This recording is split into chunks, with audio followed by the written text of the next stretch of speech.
see, I go with the wind, the blazes up and I keep them within, holding on to a feeling so strong. Welcome back.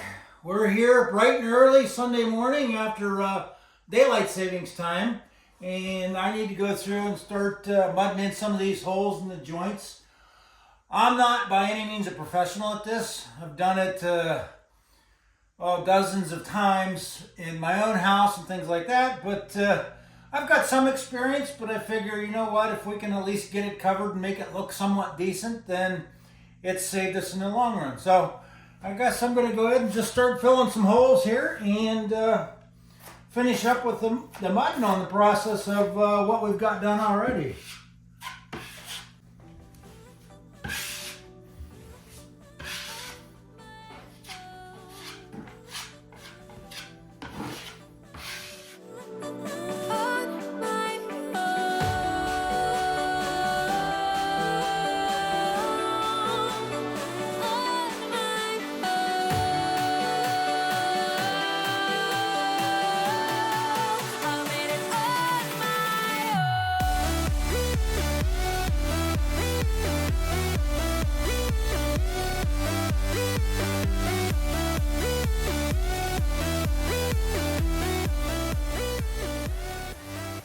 Well, I've got all the screw holes filled everywhere, and I also went through and filled in these deep gaps because of the house being so out of square, and boy was that ugly.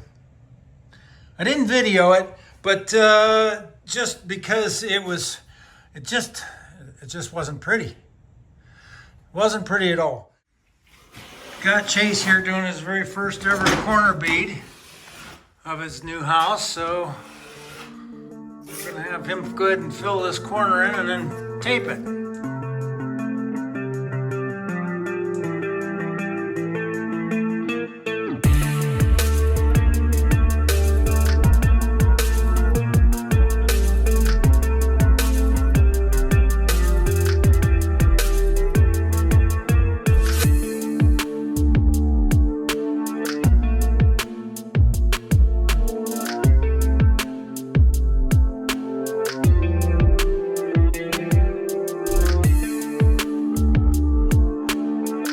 Alright, so I'm here with Chase, and got himself and a friend of his, Tim, back here, and a couple friends downstairs, his girlfriend, fiance, and her best friend.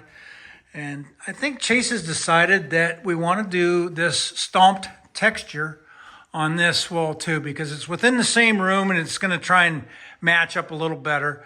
So they're going to get their first chance at stomping a drywall ceiling today. So Chase, you're going to give that a try, and we've got all the corners taped off. I know I haven't done any videoing on any of this stuff just because, like I said, it's kind of hard to video all that. And we got all the walls drywalled off. We're on the first tape of the seams and everything else, and we've got the back room all done now with kind of pretty much a first coat. And that's kind of where we are. I think he wants to, Chase, you want to try and leave this ceiling here flat finished then?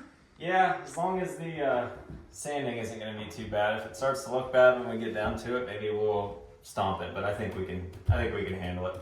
All right, so went through here, we drywalled this whole thing in the previous video. None of this was done, but have got all this done. And I think that amongst the things Chase is learning here with owning a house, we're going to give him the opportunity to get drywall mud in his hair and actually let some of his friends give that a try as well. So let's get them up here and we'll start getting this mud on the ceiling. Right or wrong, we'll get a texture on there one way or another. All right, so I've done this several different ways. Got a different style of stomp brush than what I had years ago when I did my house. But when I did it before, I put the brush in the bucket and then put it on. And we tried that, and with these bristles that are a lot flimsier, I don't think it's going to coat very well. So we're going to go ahead and as I've seen in other videos, just trowel the mud on, and I think the hard part is going to be not wearing too much of it. So we'll put that on there, spread it out, and then we'll call them up and start stomping it on the ceiling. Yep, there goes a big blob right down my leg. I did thin it out to make it go on a little bit easier. But there's really no easy way to do this mess other than maybe hold the trowel up under it. So if we get it like that, get a thin coat of mud on it. Let's see what it looks like now once we run the brush on it.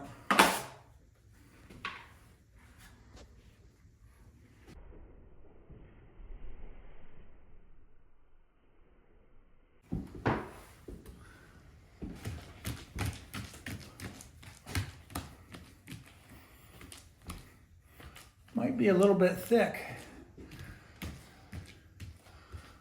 Might be a really high texture here. So let's spread it out a little bit. Let's see. A lot of it's just trial and error right now, just to see how well it works.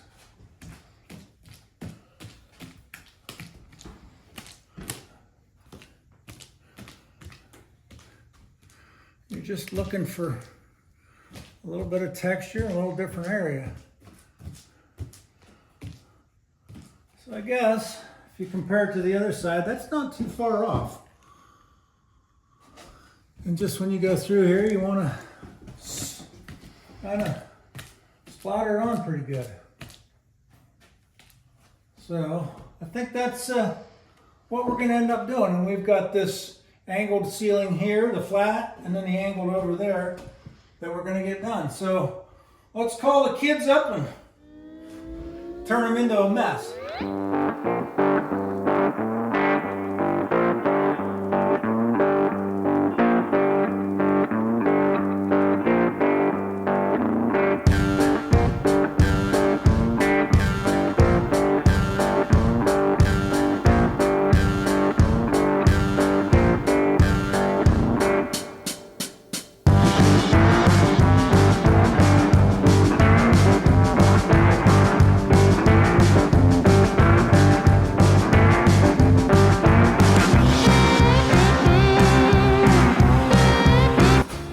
Brave standing under me.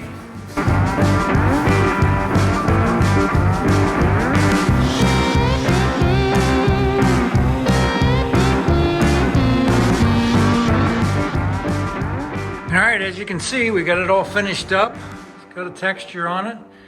The different shades of what you see are just what's dried a little more than the others. And put some primer on that, paint it. And now that ceiling matches the old ceiling. We're gonna put a beam across here, a place to put a railing up and into that beam. And then this beam's just gonna give the definition between the two rooms that used to be here. Matches this. We patched some holes, patched the light that was up in there. So we've got the ceilings looking pretty good now as far as matching everything up, and just gonna go back and finish the last couple of skim coats on all the corner joints and everything. And I think that they decided that they liked that room so much that I think they're gonna do this ceiling with that stomp finish as well. We're coming down the home stretch here, and as you can see, I've got a whole upstairs full of tools. And you know, it's just one of those things that it's one carload after another that got to bring something else over for another project. And it all started out with putting this flooring in, then doing some electrical, or vice versa. We kind of did both at the same time. And then we got into doing the drywalling, then the mudding, then finishing all that off. So it just takes a tremendous amount of tools to do these things. And when you hire a contractor, you're paying for this stuff and what's upstairs in his brain. So I guess when you look at the cost of jobs and how much they cost nowadays, you know, the materials, these buckets are $25 right now for a 5-gallon pail of drywall mud. And, you know, there's hundreds of dollars worth of tools that you need to perform jobs. But Chase, now that you're a happy homeowner, I guess, what do you think about all of this? It's a lot of work. I mean, it's been fun. It's been leaving work at 4 o'clock every day and coming here, luckily with you probably already working. But to get to learn all of this and learn it on my own house where my screw ups sort of really matter. But if I have them, I have to live with them. It's a lot of fun. I'm ready to move in and sort of enjoy it once it's all said and done. He's pretty much set to be on his own, and I can't wait, like I keep saying, is to drive by and watch him mowing his own lawn. I guess I wanted to keep doing this video to give you guys an update on what we're doing here. It's not really garage stuff, but the reality of it is it seems like everything I've owned in my garage is here right now. So I can't work on too many projects at home because a lot of the stuff is here. You're stuck with me. Yep, so we'll get this finished up and get back to doing garage videos and other videos around the house. And I guess if you like the video, give me that thumbs up, hit the subscribe button, and we'll see you again on the next one. Thanks.